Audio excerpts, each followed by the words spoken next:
안녕하세요. 레이나 맘입니다. 살다 보면 옛 어르신들의 말씀이 어찌나 그렇게 꼭 맞는지요.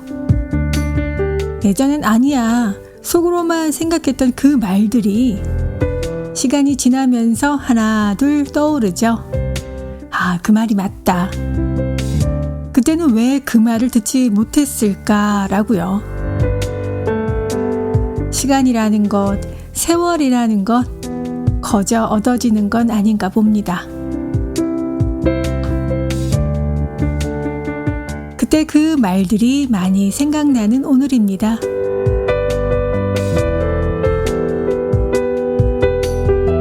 오늘도 최신 뉴스를 기반으로 이슈 이야기 이어갑니다.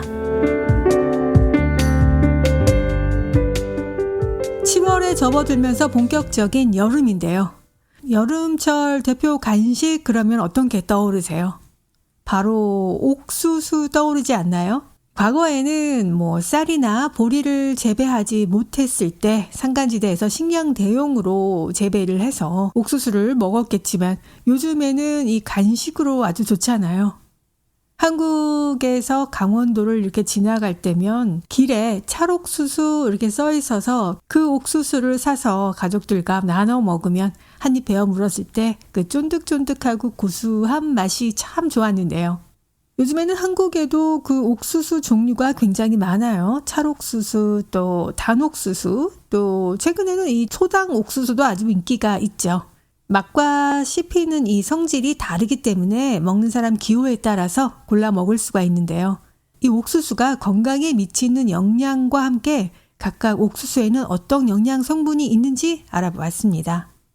옥수수는 주로 탄수화물로 이루어져 있어서 에너지 공급원으로 활용되는데요. 식이섬유도 풍부해서 소화를 도울 뿐 아니라 변비 예방에도 탁월합니다. 이런 풍부한 식이섬유는 콜레스테롤을 직접 줄이는 작용을 하고요. 또한 옥수수 씨 눈에 많이 함유된 필수 지방산인 리놀렌산 덕분에 몸속 콜레스테롤을 낮출 수 있어서 혈관이 좁아져서 굳어가는 동맥경화를 예방할 수 있습니다. 또 옥수수 수염을 빼놓을 수가 없죠. 이 옥수수 수염 추출물에 들어있는 성분도 역시 콜레스테롤을 줄여주고요. 혈관 질환을 또 개선하고 예방하는 데도 효과가 있다고 해요. 옥수수는 또 이 외에도 비타민 B1, B2, E, 칼슘, 철분과 무기질이 풍부하다고 합니다. 옥수수 소화율과 열량은 쌀이나 보리에 비해서 뒤지지 않지만 상대적으로 라이심 또 트립토판 등 필수 아미노산 양이 조금 부족하다고 해요. 그래서 라이신이 풍부한 콩이나 트립토판이 많은 우유, 단백질 함량이 높은 고기, 달걀과 함께 섭취하면 영양적인 측면에서 보완이 된다고 합니다. 옥수수를 먹을 때는 배아 부분에 영양이 집중되어 있기 때문에 이 끝까지 꼼꼼하게 긁어 먹는 게 좋고요. 찰옥수수는 삶는 것보다는 찌는 게 더 좋고요. 손질할 때 이 속껍질을 2-3장 정도 남겨둔 상태로 옥수수를 찌게 되면 옥수수의 풍미가 더욱 좋아진다고 해요. 찰옥수수는 우리가 알고 있는 그 한국의 구수한 그 옥수수고요. 색깔에 따라서 흰색, 노란색, 또 검정 찰옥수수 이렇게 나뉘고요. 찰옥수수에는 탄수화물, 단백질, 식이섬유, 비타민, 영양 성분이 풍부하고요. 검정 찰옥수수에는 항산화 활성이 높은 안토시아닌이 풍부합니다. 노란 찰옥수수에는 일반 찰옥수수에 비해서 비타민 A와 눈 건강에 좋은 베타카로틴이 8배 많이 들어있고요. 단옥수수는 찰옥수수보다 당도가 2-3배 높죠. 우리가 미국에서 먹는 옥수수요. 그러나 열량은 100g당 147.6kcal 정도로 낮아서 식이요법의 식품으로도 괜찮다고 합니다. 초당 옥수수도 이 단 옥수수의 일종인데요. 과일처럼 생으로 먹을 수 있어서 아삭아삭한 식감이 특징이죠. 알갱이가 톡톡 터져서 씹는 맛도 아주 좋다고 해요. 찰옥수수보다 수분이 많고 탄수화물이 적어서 다이어트 음식으로도 좋고요. 그러고 보면 옥수수가 저렴한데도 이 옥수수 수염까지 정말 버릴 게 없는 것 같습니다. 예전에는 옥수수를 다 먹고 나서 그 옥수수 대도 말려서 이렇게 좀 쓰기도 했잖아요. 한국의 그 구수한 옥수수가 그립습니다. 여름철 대표 간식 옥수수의 놀라운 효능이었습니다. 세계에서 가장 똑똑한 나라는 어느 나라일까요? 세계에서 가장 똑똑한 나라, 한국은 5위였고요. 미국은 77위였습니다. 근데 1위는요, 바로 일본인이라고 해요. 세계에서 지능지수, IQ가 가장 높다는 조사 결과가 나왔습니다. 핀란드 지능 테스트 기관에서 109개국 IQ 테스트 결과를 토대로 발표했는데요. 2024 세계에서 가장 지적인 국가 순위에서 일본이 평균 IQ 112.30으로 1위에 올랐다고 합니다. 세계 평균인 99.64보다 12점 이상 높은 수치라고 해요. 이어서 헝가리, 또 대만, 이탈리아 순이고요. 한국은 110.80으로 5위를 기록했다고 합니다. 주요 국가별로는요. 독일이 23위, 영국이 66위, 미국이 77위였다고 해요. 최하위는 모잠비크가 이름을 올렸고요. 일본은 다른 연구소 보고에서도 1위를 차지한 바 있습니다. 국제학업 성취도 평가를 바탕으로 뽑은 가장 똑똑한 국가 순위에서는 바로 싱가포르가 1위에 올랐었고요. 중국, 일본, 대만이 뒤를 이었습니다. 한국이 그 다음이었고요. IQ는 유전적인 요인과 또 환경적인 요인이 복합적으로 작용해서 결정되는데 유전적 요인으로는 신경계의 기능에 영향을 미치는 그 유전자로 영향을 미치고요. 환경적인 요인은 영양 상태, 또 교육 수준, 가정 환경, 사회적인 상호 관계, 문화적인 요인이 있습니다. 그런데 우리가 보면은 공부 잘하는 거하고 또 IQ하고는 별개인 것 같아요. 공부를 잘하기 위해서는 좋은 머리도 필요하겠지만 끈기, 또 실증 내지 않는 지구력 같은 또 성실함 이런 게 필요하겠죠. 세계에서 가장 똑똑한 나라는 일본이었습니다. 요즘에는 우리 손에서 떨어지지 않는 게 정말 휴대폰인데요. 비싸게 샀는데 참 쓰다 보면은 2년 정도 쓰면 어느 정도 이 수명을 다한 것 같다는 기분이 들 때가 있습니다. 배터리가 또 빨리 방전되고 2년도 안 됐는데 이 급방전, 배터리가 빨리 방전되는 거죠. 스마트폰 한 대 가격이 100만 원, 1000불에 육박하지만 사용 기간은 2년이 채 안 된다는 소리들을 많이 하는데요. 여기에서 가장 큰 원인은 바로 배터리 수명입니다. 배터리는 충전과 방전을 거듭하면서 수명이 줄어들게 되는데요. 배터리의 수명을 조금이라도 늘릴 방법은 없을까? 아무리 비싼 휴대폰도 2년 후에는 이 배터리 기능이 저하되는데요. 정확히 말하면 약 300회 내지 500회가량 배터리 충전의 사이클 때문이라고 합니다. 2년간 500회 정도 충전과 방전을 반복하다 보면 배터리가 상하게 되죠. 이 때문에 휴대전화 배터리 수명은 일반적으로 약 2년으로 여겨진다고 합니다. 배터리는 반복적인 충전과 방전 과정에서 내부 물질이 열화해서 성능 저하로 이어지는데요. 가령 리튬 이온 배터리는 충전 시에 리튬 이온이 양극에서 음극으로 이동하고요. 방전 시에는 그 반대로 이동합니다. 이 과정에서 배터리 내부 물질이 변형이 일어나고요. 결과적으로 배터리의 에너지 저장 용량이 감소하게 된다고 해요.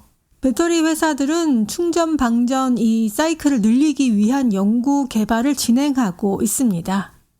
새 배터리 화학 물질 개발, 또 전극 재료 개선, 배터리 관리 시스템 개선 등을 방식으로 하는데요. 사용자가 배터리 수명을 최대한 연장할 수 있는 방법들도 있습니다. 평소에 배터리를 0까지 완전히 방전하기보다는 20% 이상, 또 80% 이하로 유지하는 것이 배터리를 덜 달게 한다고 해요.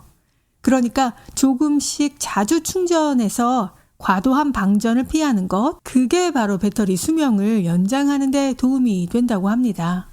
또 배터리 손상을 가져오는 것은 과열인데요. 핸드폰을 쓰게 되면 가끔 이렇게 과열될 때가 있잖아요. 그럴 때 과열을 좀 방지해 주시고 말씀드린 대로 배터리를 20%에서 80% 왔다 갔다 하도록 너무 풀로 채우지 않고 또 너무 방전되지 않도록 그 사이에서 자주 배터리를 충전해 주시는 거. 이게 바로 핸드폰을 오래 사용하는 방법이라고 하니까요. 핸드폰이 뭐 한두 폰 하는 것도 아니고 2년은 좀 말이 안 되는 것 같죠. 자, 배터리 관리 잘 하셔서요. 우리에게 꼭 필요하지만 아주 비싼 이 휴대폰 잘 관리해야 되겠습니다. 2년도 안 됐는데 급방전하는 이 휴대폰 배터리 이러면 오래 쓴다라는 기사였어요. 남녀불문 인기가 많은 사람이 공통적으로 가지고 있는 특징 7가지요. 한 번 더 만나고 또 자꾸 보고 싶은 사람은 이런 특징을 가지고 있다. 첫 번째는 눈치가 빠르다. 정말로 눈치가 빠른 사람은 눈치 없는 척을 한다는 말이 있는데요. 이것은 그 상대를 불편하지 않게 할 줄 아는 기술인데요. 상대를 불편하지 않게 할 수 있는 기술. 이 눈치가 빠르다는 것은 다른 이들과 말과 행동을 주의 깊게 살피고 있다는 뜻입니다. 이들은 상대가 원하는 행동과 말을 알고 있고요. 그 요구에 바로바로 응한다고 해요. 여기서 포인트는 무조건적인 단순 공감이 아닌 자신의 생각을 명확하게 표현하면서도 불편하지 않은 방향으로 대화를 이끌어가는 것이라고 합니다. 그래요. 또 눈치를 보는 게 또 너무 티가 나게 눈치를 보는 거 이거 참 불편하거든요. 이게 티가 안 나게 하는 게 바로 기술이군요. 두 번째는 자신감인데요. 자신감 있는 태도는 매력적으로 작용하는데 이들은 자신의 강점을 잘 알고 있고 그것을 활용하려고 노력하고요. 기본적으로 자신감이 있는 사람은 스트레스 상황 속에서도 침착을 유지한다고 해요. 문제를 해결하려는 태도를 보이고요. 또한 결정을 내릴 때는 망설이지 않고 자기 선택에 책임을 지죠. 이게 바로 타인에게 신뢰감을 준다고 합니다. 세 번째는 거리 유지를 잘하는 건데요. 균형 잡힌 인간관계를 유지하는 거죠. 지나치게 의존적이거나 지나치게 독립적이지 않으면서 적절한 균형을 유지합니다. 또 상대방에게 지나치게 호감을 표현하거나 또 지나치게 약감정을 가지지 않는 것. 이 정확한 경계 설정 참 어려운데 이 경계 설정과 상대방을 존중하는 태도, 상대방의 그 사생활을 너무 많이 침해하지 않는 거죠. 네 번째는 긍정적인 태도를 유지한다. 무조건 낙관적으로 생각하는 것이 아니라 어떤 이슈를 대했을 때 여러 관점에서 이 접근할 줄 알아야 한다고 합니다. 부정적인 상황에 숨어있는 이 긍정적인 면을 발견하기도 하고요. 그래서 이 긍정적인 태도를 가진 사람 옆에 있게 되면 이것도 전염된다 그래요. 이런 것처럼 매사에 불평을 늘어놓고 또 부정적인 사람 옆에 있다 보면 그 말투도 또 전염되고요. 참 이 긍정적인 태도, 얘기도 많이 듣고 쉬운 것 같으면서도 우리 주위에 보면은 굉장히 이 긍정적인 태도를 보이는 사람 만나기는 또 쉽지 않은 것 같습니다. 어떤 일에서건 그럴 수도 있다. 이런 생각이 중요하겠습니다. 다섯 번째는 유머 감각인데요. 유머 감각은 언어적 소통 능력과도 관계가 있다고 해요. 이들은 대개 적절한 순간에 적절한 유머를 구사하게 되죠. 주변을 잘 관찰하고 있다는 증거고요. 그에 맞는 언어를 재빨리 찾을 줄 안다는 거죠. 상대는 자연스럽게 소통하고 있다는 기분을 느끼게 돼서 또 관계가 편해지고 불편했던 그 자리들이 웃음으로 인해서 또 그 시간을 편안하게 만들게 됩니다. 여섯 번째는 약속을 잘 지키는 겁니다. 신뢰라는 것은 인간관계의 기본이죠.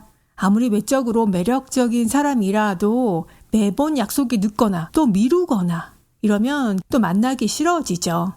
인간적으로는 매력적이지만 함께하는 이 업무를 매번 미룬다면 사람들이 자주 찾는 사람들은 상대가 중요하게 생각하는 것을 파악하고 그것을 꼭 지키려고 노력하는 사람이죠. 인간관계에서 꼭 보여줘야 되는 것이 바로 이 성실함인 것 같아요. 일곱 번째는요, 외모를 관리해야 한다고 해요. 이것은 자신의 매력을 파악하고 그것을 극대화할 줄 알아야 한다라고 합니다. 자신에게 깔끔하고 단정한 분위기가 어울린다고 파악했다면 그러한 인상을 주려고 노력하고 또 자유로운 분위기가 어울린다고 판단했으면 또 자신에게 맞는 그런 연출도 할 줄 알아야 되고요.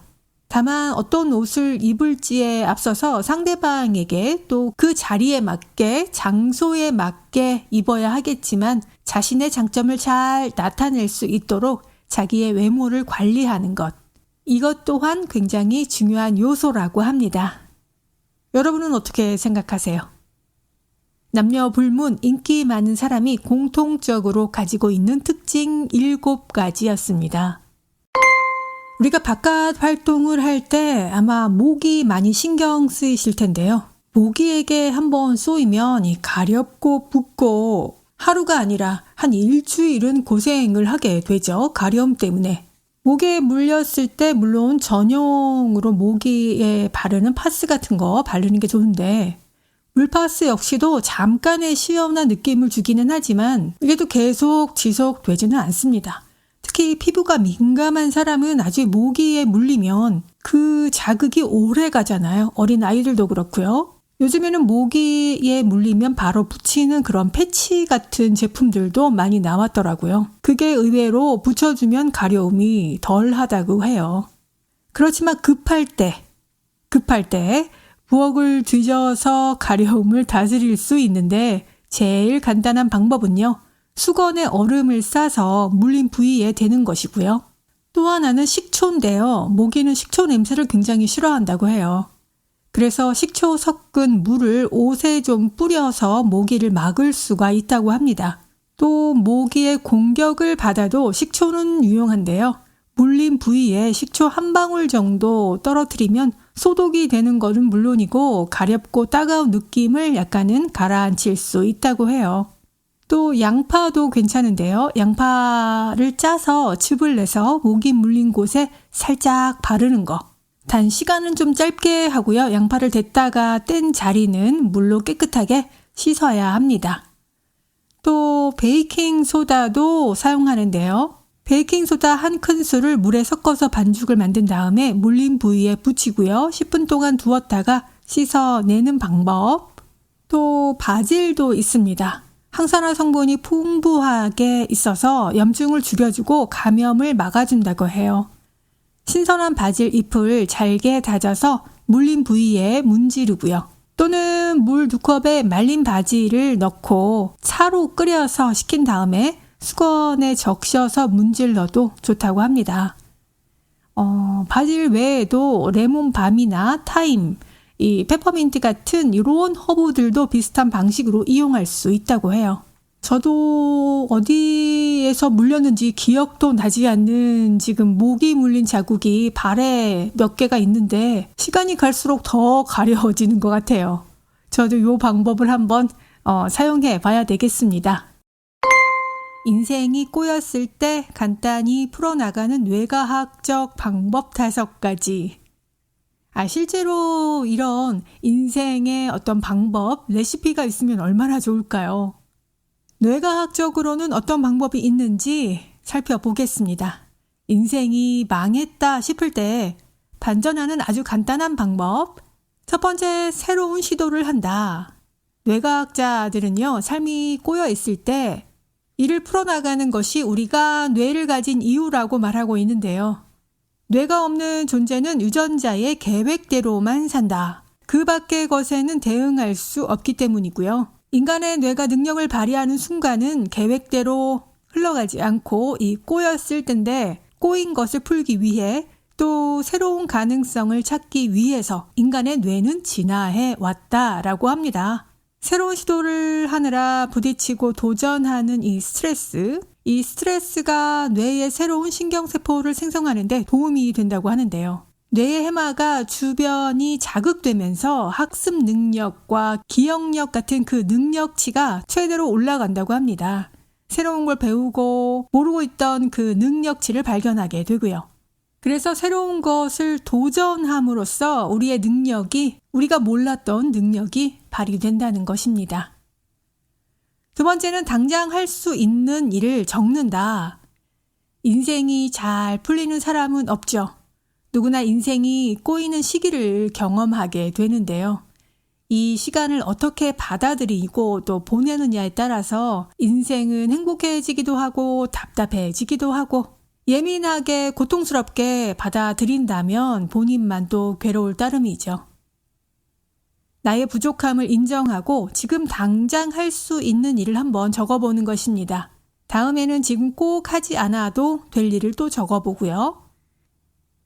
해야 할 일들을 정리하는 일은 무너진 마음과 또 상한 속을 뒤로하고 우리가 얼마나 지금 당장 빨리 일어날 수 있을 것인가 이걸 생각한다는 겁니다. 지금 하지 않아도 될 일을 적어두면 쓸데없는 걱정을 할 수 있잖아요. 작은 일부터 하나하나 성취감으로 그 일을 해나가는 거, 그게 중요하다고 합니다. 또 세 번째는 잠깐 멈춘다. 급하게 풀어나가려고 하지 않는다는 건데요.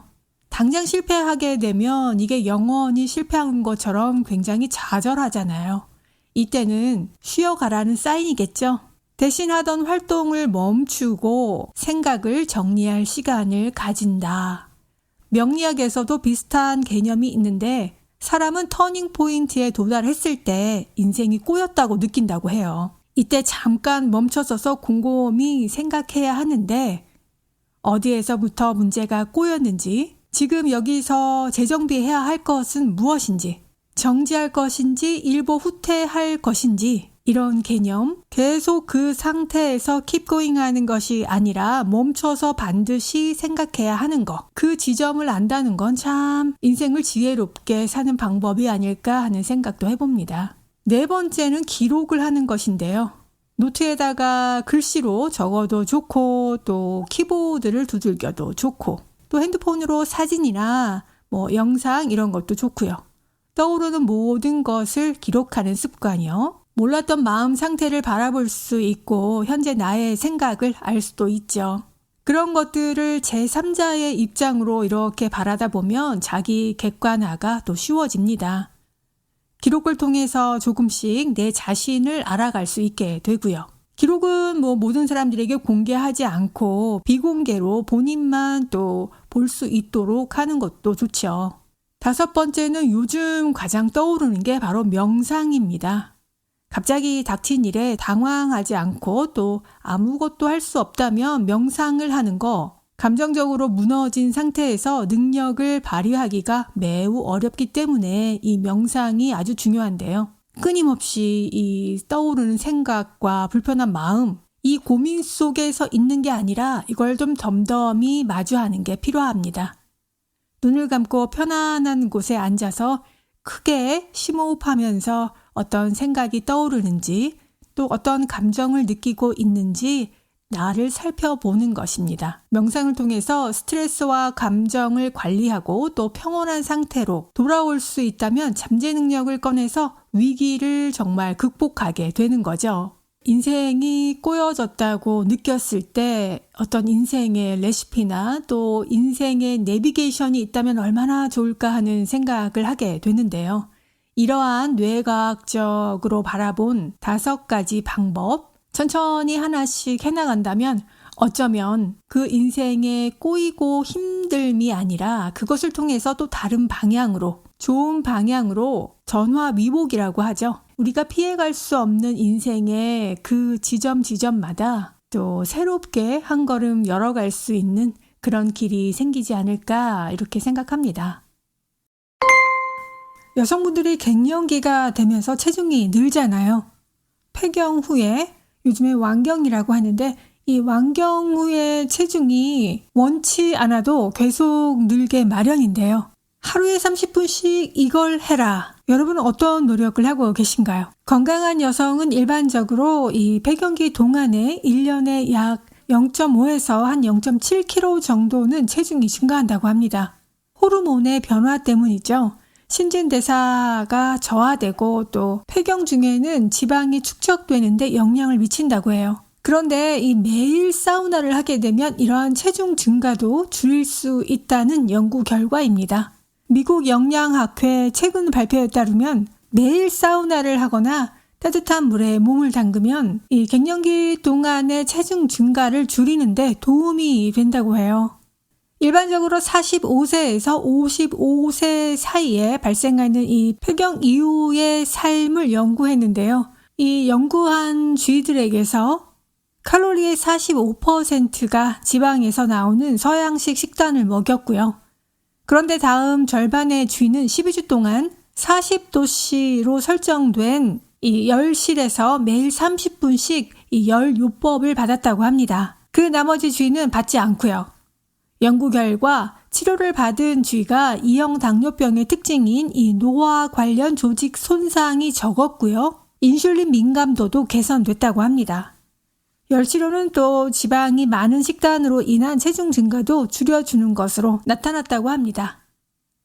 이 열요법을 받은 쥐들은 신체가 더 많은 에너지를 소모하도록 돕는 갈색 지방 수치가 좋아졌는데요. 사람들은 나이가 들면서 갈색 지방을 잃어버리기 때문에 체중이 늘게 된다고 합니다.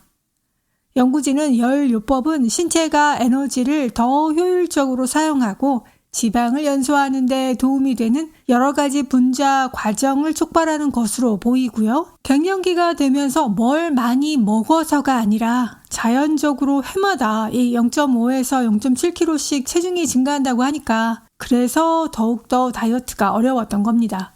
한국에서 그 어머니들이 사우나에 아침마다 가셨잖아요. 그 이유가 바로 체중을 줄이는데 도움이 된다는 거죠. 그런데 사실 미국에서는 이 매일매일 사우나를 찾는 게 불가능하기 때문에 반신욕, 매일 30분씩 이 반신욕도 효과가 있다고 하니까 저녁에 느긋하게 반신욕 즐기는 거는 괜찮을 것 같습니다. 체중 증가를 막는 그 효과가 확인된 만큼 갱년기 다이어트가 고민이시라면 자, 사우나, 또 반신욕, 나를 위한 이런 시간 가져보셨으면 좋겠어요. 우리 주위에 널려 있는 이 미세 플라스틱 정말 문제죠. 우리가 무심코 쓰게 되는 이 제품들 피해야 할 7가지는 어떤 것이 있는지 봤습니다. 미세 플라스틱이 바로 남성의 고환에서까지 발견돼서 충격을 주고 있습니다. 우리가 1년에 최대 52,000개의 미세 플라스틱을 섭취하게 되는데요. 너무 멀리 퍼져서 추적하기 힘든 미세 플라스틱은 심장마비, 암을 유발할 수 있습니다. 최근 연구에 따르면 정자수도 감소하는 것으로 나타났는데요. 미세 플라스틱을 완전하게 피하는 것은 불가능하지만 매일 접하는 이 유해 입자의 양을 조절하는 것은 가능하다는데 우리가 그런 미세 플라스틱을 피하기 위해서 멀리해야 하는 제품들 바로 플라스틱 도마인데요. 연구자들은 플라스틱 도마가 미세 플라스틱 오염의 주요 원인이라는 사실을 발견했다고 합니다. 연구 보고서에서는 도마만으로 인해서 매년 최대 79,040만 개 미세 플라스틱에 노출될 수 있다고 합니다. 연구진은 또 야채를 자르면 미세 플라스틱이 음식으로 옮겨가는 양이 늘어난다는 것을 발견했다고 해요. 이 대안이 되는 것은 가격도 저렴한 강화 유리 도마, 청소하기도 쉽고 일반적으로 미세 플라스틱을 포함하지 않고 있습니다. 또 내구성이 뛰어난 종이 섬유로 만든 플라스틱 없는 도마도 있다고 해요. 또 요즘에는 스테인리스 도마도 많이 쓰시더라고요. 또 문제가 되고 있는 것은 전자레인지용 식품 용기인데요. 전자레인지용 플라스틱 용기는 음식을 보관하고 또 오염을 방지하는 데 적합하지만 미세 플라스틱 오염의 주요 원인입니다. 여러 가지 연구에 따르면 뚜껑이 달린 플라스틱 용기나 전자레인지 사용 가능으로 간주되는 플라스틱 포장재와 같은 단단한 전자레인지용 플라스틱 제품은 특히 전자레인지를 돌릴 경우에 열과 화학 반응으로 인해 엄청난 양의 미세 플라스틱을 음식에 방출하는 것으로 나타났다고 합니다. 2023년도 발표에 따르면 다양한 유아용 식품을 조사한 결과 일부 플라스틱 포장에서 1제곱센티미터당 최대 40만 개의 미세 플라스틱이 방출된 것으로 확인됐고요. 이 입자가 접촉한 배양된 신장세포의 최대 75%를 죽인 것을 발견했다고 합니다. 대안으로는 세라믹과 유리 용기가 될 수 있겠죠. 또 하나는 얼음 트레이인데요. 이 얼음 트레이도 상당히 미세 플라스틱의 오염을 가져온다고 합니다. 요즘에는 실리콘 얼음 틀도 지속 가능한 대안으로 인체에 무해한 얼음 트레이가 나오고 있습니다. 또 종이컵을 들 수가 있습니다. 뜨거운 음료를 사용하게 되면 더 위험해지죠. 이 부분은 우리가 잘 알고 있어서 줄여가는 노력을 많이 하고 계신데요. 또 대안으로는 재사용이 가능한 스테인리스 제품들, 요즘엔 텀블러도 많이 사용하시는 것 같습니다. 또 하나는 티백인데요. 차를 우려내는 그 티백에서 수백만 개의 미세 플라스틱을 방출한다고 해요. 그래서 조금은 더 번거롭지만 금속 여과기 같은 이런 지속 가능한 차 용기를 사용하는 게 좋겠습니다. 또 우리가 미처 생각하지 못한 제품들은 합성 화장품인데요. 많은 뷰티 제품과 화장품에서 유해한 미세 플라스틱 성분이 포함되어 있다고 합니다. 대안으로는 피부에 친화적인 제품을 사용했는지 좀 조사하셔서 구입하는 게 좋고요. 천연 성분과 플라스틱 없는 포장, 이런 거에 초점을 맞춘 제품을 구입하는 것이 좋겠습니다. 또 요즘에 굉장히 문제가 되고 있는 게 또 의류인데요. 일반 주택에서 발견되는 먼지의 약 33%가 섬유에서 발생된 미세 플라스틱이라고 합니다. 바로 이 폴리에스터, 나일론 소재인데요. 이런 합성 의류를 세탁하게 되면 최대 150만 개의 합성 미세 섬유가 물로 방출될 수 있다고 합니다. 대안으로는 면이나 이런 린넨 같은 천연 섬유 소재가 좋은데 우리가 또 청소를 자주 하고 옷을 털어서 진공청소기로 청소를 하면 집에 미세 플라스틱을 좀 완화할 수 있고요. 그 다음에 세탁을 하는 것도 방법이 되겠습니다. 우리가 아무리 조심을 해도 이 주위에 널려 있는 것들이 어마어마한데요. 우리가 피할 수 있는 것들 조금 더 피해 보려는 노력이 필요하고요. 불편하고 번거롭더라도 이 미세 플라스틱을 줄여가는 그런 노력은 꼭 필요한 것 같습니다. 지금까지 레이나 맘이었습니다. 감사합니다.